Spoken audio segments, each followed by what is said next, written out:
തമിഴ്നാട്ടിലുള്ള ഒരു ഗ്രാമത്തിൽ സന്ധ്യയും അവളുടെ ഭർത്താവും അവർ ഇഡ്ഡലി കച്ചവടം ചെയ്തിരുന്നു. സന്ധ്യയുടെ ഭർത്താവ് മനോജ് ഇഡ്ഡലി വിൽക്കുന്നതിൽ അവളെ സഹായിച്ചിരുന്നു. കഴിവും അധ്വാനവുമുള്ള സന്ധ്യ ഒരു ദയാലുവും കൂടിയാണ്. ഒരുപാട് തവണ ജനങ്ങൾക്ക് അവൾ ഫ്രീ ആയി ഇഡ്ഡലി കൊടുക്കുമായിരുന്നു. സന്ധ്യയുടെ അച്ഛൻ ആയുർവേദം അറിയാവുന്ന വലിയൊരു വൈദ്യനാണ്. അതുകൊണ്ട് തന്നെ സന്ധ്യയ്ക്ക് മരുന്ന് ചെടികൾ, പച്ചമരുന്നുകൾ, പിന്നെ ആയുർവേദത്തിലുള്ള മുഴുവൻ ജ്ഞാനവും ഉണ്ടായിരുന്നു. സന്ധ്യ ചേച്ചി, ഒരു പ്ലേറ്റ് ഇഡ്ഡലിയും സാമ്പാറും തരൂ. ചമ്മന്തി കുറച്ച് എരിവോടെ തരൂ. എരിവുള്ള ചമ്മന്തിയോ? എനിക്കിപ്പോൾ ജലദോഷമുണ്ട്, അതുകൊണ്ടാ. സന്ധ്യ ഉടനെ തന്റെ പറമ്പിലേക്ക് പോയി ഒരു പച്ചമരുന്ന് എടുത്തുകൊണ്ടുവന്ന് അത് നല്ല എരിവുള്ള ചമ്മന്തിയിലിട്ട് അത് ആ പെൺകുട്ടിക്ക് കൊടുത്തു. ആ സ്ത്രീയും ഇഡ്ഡലി എരിവുള്ള ചമ്മന്തിയിൽ തൊട്ട് കഴിച്ചതും അവരുടെ ജലദോഷം അപ്പോൾ തന്നെ ഭേദമായി. ആ കൊള്ളാവല്ലോ, നിങ്ങളുടെ ഇഡ്ഡലിയിൽ എന്തോ മായാജാലമുണ്ട്. ഇതിൽ നിങ്ങൾ എന്താ ഇട്ടത്? എന്റെ ജലദോഷം മുഴുവനും പോയി. ഇതിൽ ഞാനൊരു പച്ചമരുന്ന് മാത്രമേ ഇട്ടുള്ളൂ, വേറെ ഒന്നുമില്ല. നീ ഇങ്ങനെ എല്ലാവർക്കും സൗജന്യമായി ചികിത്സ ചെയ്താൽ ക്ലിനിക്ക് തുറന്നു വെച്ചിരിക്കുന്നവരൊക്കെ ക്ലിനിക്ക് അടച്ചുപൂട്ടി പോകേണ്ടി വരും. പാവം, ജലദോഷമായിട്ട് ബുദ്ധിമുട്ടുമായിരുന്നു. ഞാൻ പറ്റുന്നത് പോലെ സഹായിച്ചു. ഞാൻ എന്റെ അച്ഛന്റെ കയ്യിൽ നിന്നും പഠിച്ച പച്ചമരുന്നിന്റെയും ആയുർവേദ ജ്ഞാനവുമെല്ലാം വെറുതെ പാഴാക്കി കളയണ്ടല്ലോ. പറയൂ, ആരെങ്കിലുമൊക്കെ സഹായിക്കണ്ടേ? രണ്ടുപേരും ഇങ്ങനെ സംസാരിച്ച് പോയിക്കൊണ്ടിരിക്കുമ്പോൾ അവരുടെ മകൻ ഇങ്ങനെ പറഞ്ഞു. അമ്മേ, എനിക്ക് സ്കൂളിൽ ടിഫിന് ഇഡലി വെക്കണ്ട. ഞാൻ എപ്പോഴും ഇഡലി കൊണ്ടുപോകുന്നത് കൊണ്ട് എന്റെ ഫ്രണ്ട്സ് എല്ലാവരും എന്നെ കളിയാക്കുക. അപ്പോൾ നിന്റെ ബാക്കി ഫ്രണ്ട്സൊക്കെ ടിഫിനിൽ എന്താണ് മോനെ കൊണ്ടുവരുന്നത്? എന്റെ ഫ്രണ്ട് സാൻഡ്വിച്ച്, ബ്രെഡും ജാമും ഒക്കെ കൊണ്ടുവരും. എന്നാലൊരു കാര്യം ചെയ്യേ, നാളെ മുതൽ നീ ഇഡ്ഡലി സാൻഡ്വിച്ച് കൊണ്ടുപോ. നീയും കഴിക്കേ, പിന്നെ നിന്റെ ഫ്രണ്ട്സിനും ഷെയർ ചെയ്യേ. ഹായ്, ഞാൻ നാളെ മുതൽ ടിഫിനിൽ ഇഡലി സാൻഡ്വിച്ച് കൊണ്ടുപോകും. അവരുടെ മകൻ പോയതും മനോജ് സന്ധ്യയോട് ഇങ്ങനെ ചോദിച്ചു. അതുപോട്ടെ, ഈ ഇഡ്ഡലി സാൻഡ്വിച്ച് എന്ന് വെച്ചാൽ എന്താണ്? അത് ഞാൻ വെറുതെ പറഞ്ഞതാണെന്നേ. നാളെ ഇഡ്ഡലി തന്നെ ഉണ്ടാക്കും. അതിൽ കുറച്ച് ഇലകൾ മാത്രം ഇടും. നീ എപ്പോഴും ഓരോ അതിശയങ്ങൾ കാണിക്കും. അടുത്ത ദിവസം രാവിലെ സന്ധ്യ ഇഡ്ഡലി കട തുറന്നു. നല്ലതുപോലെ കച്ചവടവും പോയി. അപ്പോഴാണ് അവിടേക്ക് മനോജ് വന്നത്. ഇവിടെ നോക്ക്, പെട്ടെന്ന് നീ കടയടക്കി, നമുക്ക് പെട്ടെന്ന് വീട്ടിലേക്ക് പോയേ പറ്റൂ. സിറ്റിയിൽ എന്തോ പുതിയൊരു രോഗം വന്നിട്ടുണ്ടത്രേ. ആ രോഗം ഇപ്പോൾ നമ്മുടെ ഗ്രാമത്തിലേക്കും വരുന്നു. സർക്കാർ എല്ലാ കടകളും അടയ്ക്കാൻ പറഞ്ഞ് എല്ലാവരും അവരവരുടെ വീട്ടിലിരിക്കാൻ പറഞ്ഞിരിക്കുന്നു. പെട്ടെന്ന് ഇതെങ്ങനെ സംഭവിച്ചു? ഇപ്പോഴാണ് ഞാൻ ടോണിയെ സ്കൂളിൽ വിട്ടിട്ട് വന്നത്. ആദ്യം അവനെ കൂട്ടിക്കൊണ്ടുവാ. എല്ലാവരും വെളിയിൽ വരാൻ പേടിക്കുന്നു. നീ അവനെ സ്കൂളിലേക്ക് പറഞ്ഞു വിട്ടിരിക്കുക. അപ്പോൾ മനോജ് പറഞ്ഞത് കേട്ട് സന്ധ്യ വെപ്രാളത്തോടെ തന്റെ മകനെ സ്കൂളിൽ നിന്നും വിളിച്ചുകൊണ്ടുവരാൻ പോവുകയായിരുന്നു. അപ്പോഴാണ് സ്കൂൾ ബസ് തന്നെ അവരുടെ വീട്ടിൽ വന്നത്. വാ മോനെ, വീട്ടിലേക്ക് പോകാം. സന്ധ്യ മനോജിനോടൊപ്പവും ടോണിയോടൊപ്പവും വീട്ടിലേക്ക് പോയി. അതിനുശേഷം അവരുടെ കയ്യിലുണ്ടായിരുന്ന ബാക്കി പണം കൊണ്ട് അവൾ കടയിലേക്ക് പോയി ആവശ്യമുള്ള വീട്ടു സാധനങ്ങളും ഇഡലി മാവും ഇങ്ങനെ ആവശ്യമുള്ളതെല്ലാം വാങ്ങി വീട്ടിലേക്ക് തിരിച്ചു വന്നു. നമ്മുടെ കയ്യിൽ ഇനി കുറച്ച് ഭക്ഷണ സാധനങ്ങളേ ഉള്ളൂ. ഇനി എത്ര ദിവസം വീട്ടിലിരിക്കേണ്ടി വരുമെന്നേ അറിയില്ല. ഈ കാര്യത്തിൽ എന്തുകൊണ്ട് നിന്റെ അച്ഛനോട് സഹായം ചോദിച്ചുകൂടാ? അദ്ദേഹത്തിന് ആയുർവേദമൊക്കെ നന്നായി അറിയാമല്ലോ. ഇങ്ങനെയുള്ള ചെറിയ ചെറിയ അസുഖങ്ങൾക്ക് നിന്റെ അച്ഛന്റെ കയ്യിൽ മരുന്നുണ്ടായിരിക്കുമല്ലോ. മനോജ് പറഞ്ഞത് കേട്ട് സന്ധ്യ ഉടനെ തന്റെ അച്ഛനെ വിളിച്ച് അവിടുത്തെ എല്ലാ പ്രശ്നങ്ങളും പറഞ്ഞു. അപ്പോൾ അവളുടെ അച്ഛൻ ഇങ്ങനെ പറഞ്ഞു. ഈ അസുഖത്തിനുള്ള മരുന്ന് ഞാൻ നിനക്ക് പഠിപ്പിച്ചു തന്നിട്ടുണ്ട് മോളെ. നിനക്ക് ചെറുപ്പകാലം മുതലേ മരുന്നുകളെ കുറിച്ച് നന്നായി അറിയാമല്ലോ. മോളുടെ വീടിന്റെ പറമ്പിലുള്ള ആ പച്ചമരുന്നൊക്കെ മോളൊന്ന് ഉപയോഗിച്ച് നോക്ക്. ആ പച്ചമരുന്ന് ഭക്ഷണത്തിൽ കലർത്തി എല്ലാവർക്കും കൊടുക്ക്. അവരുടെ അച്ഛൻ പറഞ്ഞത് കേട്ട് സന്ധ്യ ഉടനെ വീട് മുഴുവനും അന്വേഷിച്ച് ആ ബുക്ക് കണ്ടെത്തി. അതിൽ ആ അസുഖത്തിനുള്ള ചികിത്സയും കിട്ടി. അവൾ ഉടനെ സന്തോഷത്തോടെ തന്റെ ഭർത്താവിനെ വിളിച്ച് ഇങ്ങനെ പറഞ്ഞു. നോക്കൂ, അച്ഛൻ ഏത് പച്ചമരുന്നിനെ കുറിച്ചാണോ പറഞ്ഞത്? നമ്മുടെ പറമ്പിൽ അത് ഒരുപാടുണ്ടെന്നേ. നമുക്ക് ആ പച്ചമരുന്ന് ഇഡ്ഡലി സാൻഡ്വിച്ചിലിട്ട് നമ്മുടെ ഗ്രാമജനങ്ങൾക്ക് കൊടുത്ത് ഇത് ഭേദമാക്കിയെടുക്കാം. എന്നാൽ ലേറ്റ് ആക്കണ്ട. നമുക്കിപ്പോൾ തന്നെ ആ പച്ചമരുന്ന് ഉപയോഗിച്ച് എല്ലാവർക്കും കഴിക്കാൻ കൊടുക്കാം. അപ്പോൾ നമ്മൾ അവരെ സഹായിച്ചതുപോലെയും ആവും. എന്നാൽ നമ്മുടെ കയ്യിൽ കുറച്ച് സാധനങ്ങളേ ഉള്ളൂ. കുറച്ചുള്ളതും കൂടെ നമ്മൾ ഉപയോഗിച്ചു കഴിഞ്ഞാൽ നമ്മൾ പിന്നെ എങ്ങനെ വല്ലതും കഴിക്കും? ഈ ക്രൂരമായ രോഗം എത്ര നാൾ ഇനി ഉണ്ടാവുമെന്നേ അറിയില്ല. നീ അതിനെക്കുറിച്ചൊന്നും ഓർക്കണ്ട. നിന്റെ അച്ഛൻ പറഞ്ഞതുപോലെ ആ പച്ചമരുന്നുകൾ നീ ആ ഇഡലി സാൻഡ്വിച്ചിൽ വെച്ച് എല്ലാവർക്കും കൊടുക്ക്. മനോജ് ഇങ്ങനെ പറഞ്ഞതും സന്ധ്യ ഉടനെ തന്റെ പറമ്പിലേക്ക് പോയി അവളുടെ അച്ഛൻ പറഞ്ഞ ആ പച്ചമരുന്ന്, അതായത് സിദ്ധന്മാരുടെ കുടുംബത്തിൽ മാത്രമേ ആ പച്ചമരുന്ന് കിട്ടൂ, അങ്ങനെയുള്ള ഒരു പച്ചമരുന്ന് പറിച്ച് അത് ഉപയോഗിച്ച് ഇഡലിയൊക്കെ ഉണ്ടാക്കി തൊട്ടടുത്തുള്ള എല്ലാ വീട്ടുകാർക്കും അത് കൊടുത്തു. ഇതൊരു 5-6 കുടുംബങ്ങൾക്ക് കൊടുക്കാം. ഇത് മാത്രം വെച്ച് എന്ത് ചെയ്യാനാണ്? നമ്മൾ അവർക്ക് കൊടുത്തത് മാന്ത്രിക ഇഡ്ഡലി സാൻഡ്വിച്ച് ആണെന്നറിഞ്ഞതും അവരിലൂടെ എല്ലാവരും അറിഞ്ഞ് അവർ തന്നെ നമുക്ക് സാധനങ്ങൾ വാങ്ങിത്തരും. അതുപയോഗിച്ച് നമുക്ക് കൂടുതൽ ഇഡ്ഡലി സാൻഡ്വിച്ച് ഉണ്ടാക്കാം.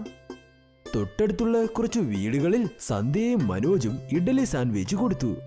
ആ ഇഡ്ഡലി സാൻഡ്വിച്ച് കഴിച്ചതും അവർക്കെല്ലാവർക്കും ഭേദമായി. അവരുടെ പനിയും ജലദോഷവും എല്ലാം ഒറ്റ നിമിഷത്തിൽ മാഞ്ഞു. നിങ്ങൾ ചെയ്ത ഈ സഹായം കൊണ്ട് എന്റെ മകൻ ആ ക്രൂരമായ രോഗത്തിൽ നിന്നും രക്ഷപ്പെട്ടു. ദൈവം നിങ്ങളെ രക്ഷിക്കട്ടെ. നമുക്ക് ഈ ഗ്രാമത്തിലുള്ള എല്ലാവരെയും ഭേദമാക്കണം. അതിന് നിങ്ങളിൽ നിന്നും കുറച്ച് വീട്ടു സാധനങ്ങൾ വേണം. അയ്യോ, ഇതൊക്കെ ചോദിക്കേണ്ടതുണ്ടോ? ഞങ്ങൾ ഇട്ടിരിക്കുന്നത് പലചരക്ക് സാധനങ്ങളുടെ കടയാ. എന്നാൽ ഒരു കണ്ടീഷൻ, നിങ്ങൾ എല്ലാവർക്കും മാന്ത്രിക ഇഡ്ഡലി സാൻഡ്വിച്ച് തന്നെ കൊടുക്കണം. അയ്യോ, ഇത് പറയേണ്ട ആവശ്യമുണ്ടോ? ശരി, നമുക്ക് തുടങ്ങാം. സന്ധ്യയും മനോജും ആ സ്ത്രീയുടെ കടയിലേക്ക് പോയി മാന്ത്രിക ഇഡ്ഡലി സാൻഡ്വിച്ച് ഉണ്ടാക്കാൻ വേണ്ടി എല്ലാ പലചരക്ക് സാധനങ്ങളും വാങ്ങിക്കൊണ്ടുപോയി. പിന്നെ അതുപയോഗിച്ച് ഒരുപാട് ഇഡ്ഡലി സാൻഡ്വിച്ചുകൾ ഉണ്ടാക്കി അവരുടെ ഗ്രാമത്തിലുള്ള എല്ലാവർക്കും അത് കൊടുത്തു.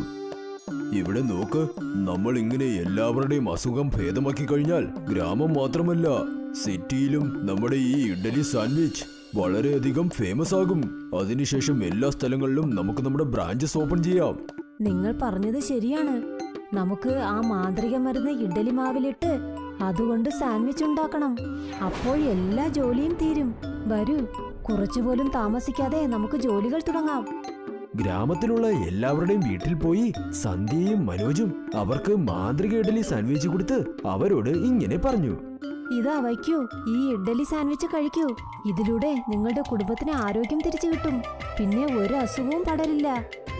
ഞാൻ ഈ ഇഡ്ഡലി സാൻഡ്വിച്ചിനെ കുറിച്ച് ഒരുപാട് കേട്ടിട്ടുണ്ട്. ഞാനത് ഉറപ്പായും കഴിക്കാം.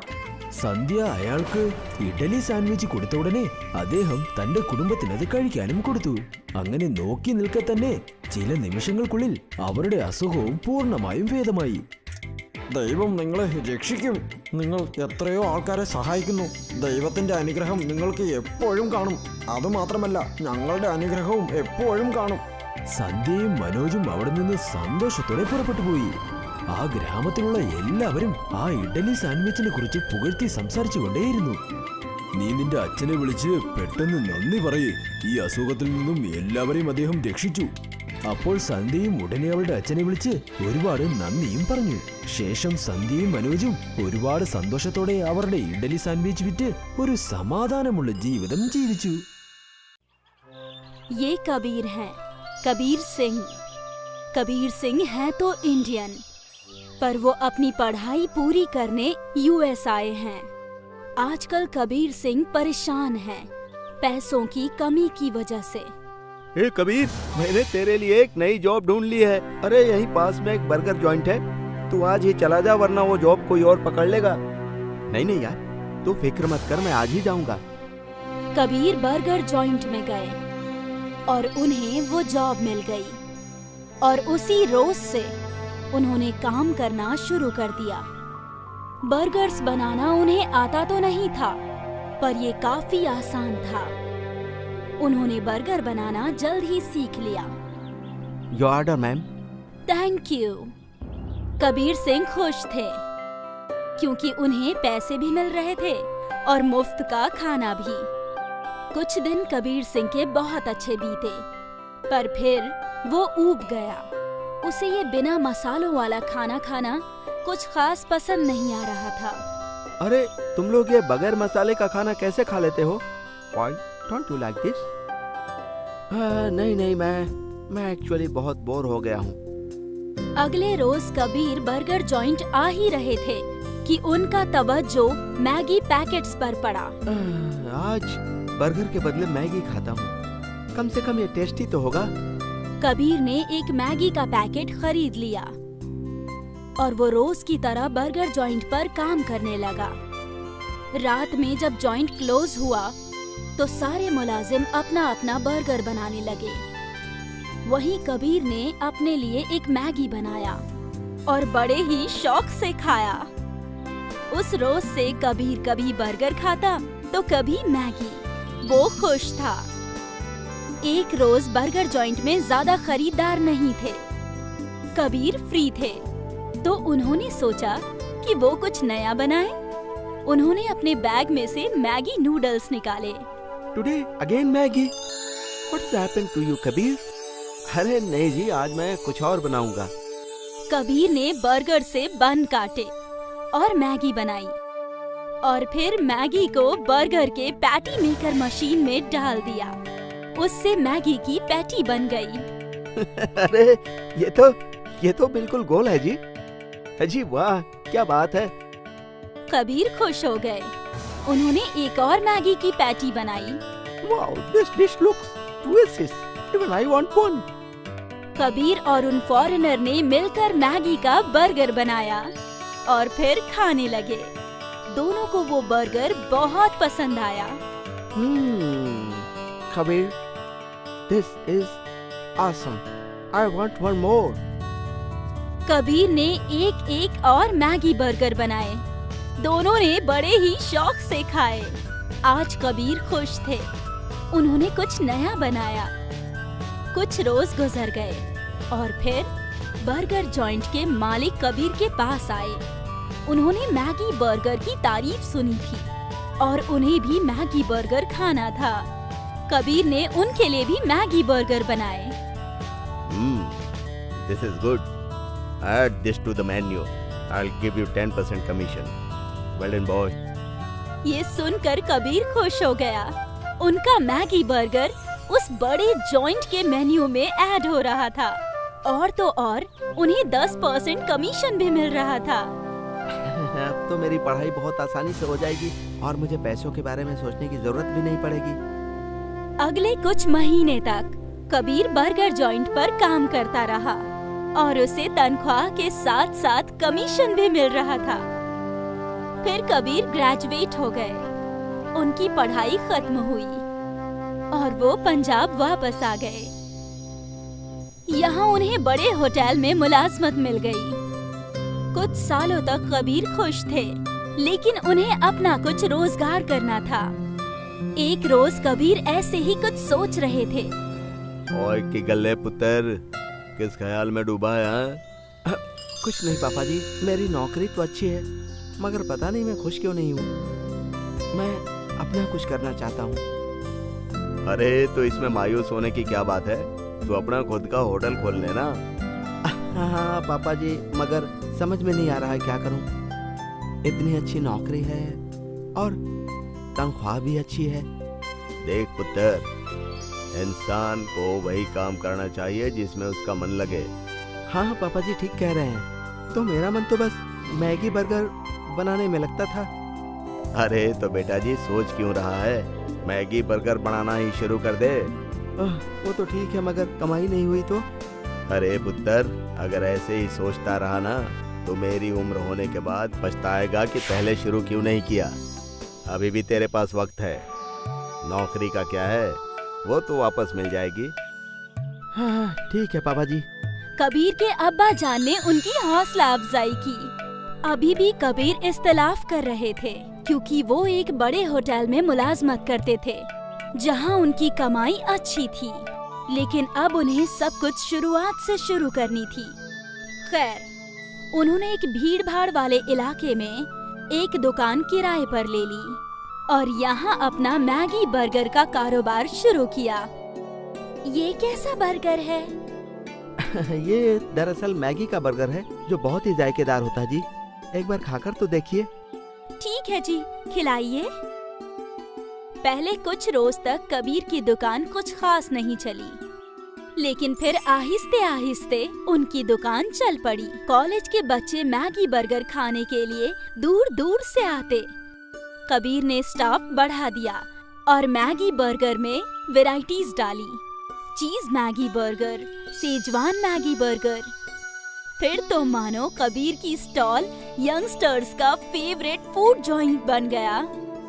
6 महीने में कबीर ने एक और ब्रांच खोल दी और अगले 1 साल में 3 और नई ब्रांचेस। कबीर का मैगी बर्गर कमाल कर रहा था। कबीर ने अपने पूरे खानदान को काम पर लगा दिया। उसके सारे भाई, कजिन्स सब एक ही कंपनी में काम करते थे, बर्गर सिंह। महज 6 सालों में कबीर की बर्गर सिंह एक बहुत बड़ा फूड चेन बन गया। भारत के 30 शहरों में उसके ब्रांचेस खुल गए। अब कबीर और उसके अब्बा जान एक बहुत ही बड़ी कांच की बिल्डिंग में बैठा करते थे। उत्तर, याद है तुझे वो रात जिस दिन तू बहुत परेशान था? हाँ पापा जी, वो कैसे भूल सकता हूँ। अगर उस दिन आपने मुझे सपोर्ट नहीं किया होता तो आज हमारा बर्गर सेंटर नहीं होता। तमिलनाडु के एक गांव में संध्या और उसका शौहर दोनों इडली बेचने का काम करते थे। संध्या का शौहर मनोज इडली बेचने में उसका हाथ बटाता था। मेहनती और काबिल होने के साथ साथ संध्या रहमदिल भी थी। कई बार तो वो इडली लोगों को फ्री में भी दे देती थी। संध्या के पिता आयुर्वेद के बहुत बड़े हकीम थे। इसी वजह से संध्या को भी जड़ी बूटी, पेड़ पौधे और सारी आयुर्वेदिक चीजों की पूरी जानकारी थी। संध्या दीदी, 1 प्लेट इडली सांभर दे देना, चटनी थोड़ी सी तीखी देना। इतनी तीखी चटनी क्यों? क्योंकि मुझे सर्दी है ना, इसलिए। संध्या तुरंत अपने बगीचे से एक जड़ी बूटी की पत्ती ले आई और उसने तीखी चटनी में डालकर उसे परोस दिया। जैसे ही उस लड़की ने अपनी इडली तीखी चटनी के साथ खाई तो उसकी सर्दी तुरंत ठीक हो गई। अरे वाह, आपकी इडली तो जादुई है। इसमें आपने क्या क्या डाला है? मेरी सर्दी तुरंत ठीक हो गई। इसमें बस एक जड़ी बूटी का पत्ता था, कुछ नहीं। तुम यूं ही मुफ्त में दुनिया की मदद करती रहोगी ना तो क्लिनिक में बैठे डॉक्टरों को अपनी दुकान बंद करनी पड़ेगी। बस थोड़ी सी मदद ही तो की है बेचारी की। सर्दी से परेशान थी इसीलिए, वरना आपको नहीं लगता मेरे अब्बू से सीखा हुआ जड़ी बूटी का ज्ञान ऐसे ही मेरे पास रहेगा? उसका कोई मतलब नहीं रहेगा। दोनों बहस करके घर जा ही रहे थे, तभी उनके बेटे ने कहा, अम्मी, मुझे स्कूल के टिफिन में इडली मत दो। मैं हमेशा इडली लेकर जाता हूँ। मुझे मेरे सारे दोस्त चिढ़ाते हैं। तुम्हारे बाकी सारे दोस्त टिफिन में क्या लेकर आते हैं बेटा? मेरे दोस्त सैंडविच और ब्रेड जैम लेकर आते हैं। तो एक काम करना, कल से तुम इडली सैंडविच लेकर जाना। तुम खुद भी खाना और अपने दोस्तों से भी शेयर करना। हुर्रे! मैं कल से इडली सैंडविच लेकर जाऊंगा। टोनी के जाते ही मनोज संध्या से पूछता है, अच्छा ये बताओ, इडली सैंडविच क्या होता है? ये तो बस मैंने यूं ही कह दिया। कल इडली ही दूंगी, बस कुछ पत्तियां डालकर। तुम भी ना कमाल करती हो। अगले दिन से संध्या फिर से अपनी इडली की दुकान खोल देती है। अच्छे ग्राहकें चल रही थी कि तभी मनोज उसके पास आया। संध्या, जल्दी से दुकान बंद कर दो, हमें यहाँ से निकलना चाहिए। शहर में एक बहुत बुरी बीमारी फैली है और धीरे धीरे गांव की तरफ आ रही है और सरकार ने भी सारे कारोबार और बिजनेस बंद करके अपने अपने घर में रहने की सलाह दी है। ये अचानक कैसे हो गया? टोनी को मैंने अभी अभी स्कूल में छोड़ा। जाकर उसे लेकर आओ। सब अपने अपने घरों में कैद हैं और तुमने उसे स्कूल भेजा है। मनोज की बातें सुनकर संध्या हड़बड़ाकर अपने बच्चे टोनी को लेने स्कूल जा रही थी कि स्कूल की गाड़ी उनके घर के पास ही आ गई। चलो घर चलो बेटा। संध्या मनोज और टोनी के साथ घर चली जाती है और बचे हुए पैसे का राशन और कई सारी दूसरी चीजें, इडली का आटा और थोड़े से चावल दाल लेकर जैसे तैसे घर पहुंचती है। हमारे पास बस थोड़ा ही राशन बचा है। कितने दिनों तक घर में रहना है कुछ पता नहीं। हम तुम्हारे वालिदान से इस चीज की मदद क्यों नहीं ले लेते? उन्हें आयुर्वेद की इतनी समझ है, वो इन सब छोटी छोटी बीमारियों के बारे में झट से इलाज बता देंगे। मनोज के कहने पर संध्या अपने पिता को फोन लगाकर सारी तकलीफ बताती है। तब उनके पिताजी कहते हैं, इस तकलीफ का उपाय मैंने पहले ही तुम्हें बता दिया था। तुम्हें बचपन से ही जड़ी बूटियों की जानकारी है। अपने बगीचे से उन करिश्माई जड़ी बूटियों का इस्तेमाल करो और सारे बीमार लोगों को खाने में परोस दो।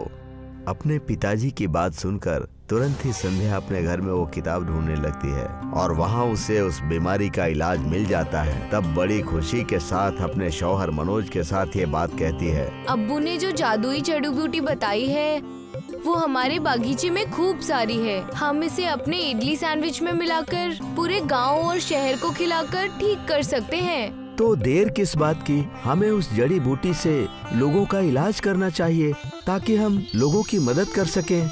लेकिन हमारे पास कुछ ही दिनों का राशन है और अगर हमने इसे भी इस्तेमाल कर दिया तो हम आगे का क्या करेंगे? पता नहीं ये बीमारी कब तक रहेगी और कब तक नहीं। तुम आगे की फिक्र मत करो और अपने पिता की बताई जादुई जड़ी बूटी इडली सैंडविच में मिलाकर लोगों को दे दो। मनोज के इतना कहते ही संध्या अपने बगीचे से जादुई जड़ी बूटी, ऐसी जड़ी बूटी जो सिर्फ और सिर्फ अमली इंसान और उनके खानदान के पास ही होती है, उस जड़ी बूटी को तोड़कर संध्या ने अपने घर के आस पड़ोस वालों के लिए इडली सैंडविच बना दी। ये तो सिर्फ 4-5 घर के लिए है। अरे इतने में क्या होगा हमारा? जैसे ही लोगों को पता चलेगा जादुई इडली सैंडविच है, वो अपने घर से राशन और कई सारे खाने के सामान हमें देंगे। उन सब चीजों से हम और भी बनाकर रख लेंगे। आस पड़ोस के कई घरों में संध्या और मनोज ने इडली सैंडविच बांटे और जब लोगों ने इडली सैंडविच खाया तो बिल्कुल ठीक हो गए। उनका बुखार और उनकी बीमारी झट से गायब हो गई। आपके इस बड़प्पन से हमारा बच्चा बीमारी के चंगुल से निकल गया। मालिक आपका भला करे। हमें पूरे मोहल्ले और शहर को ठीक करना है। इसके लिए हमें आपके घर का राशन चाहिए। ये भी कोई पूछने की बात है? मेरी राशन की दुकान है, ये तो तुम्हें पता ही है। बस मेरी एक शर्त है कि तुम सबको जादू इडली सैंडविच ही खिलाना। ये भी कोई पूछने की बात है? चलिए हम शुरू करते हैं।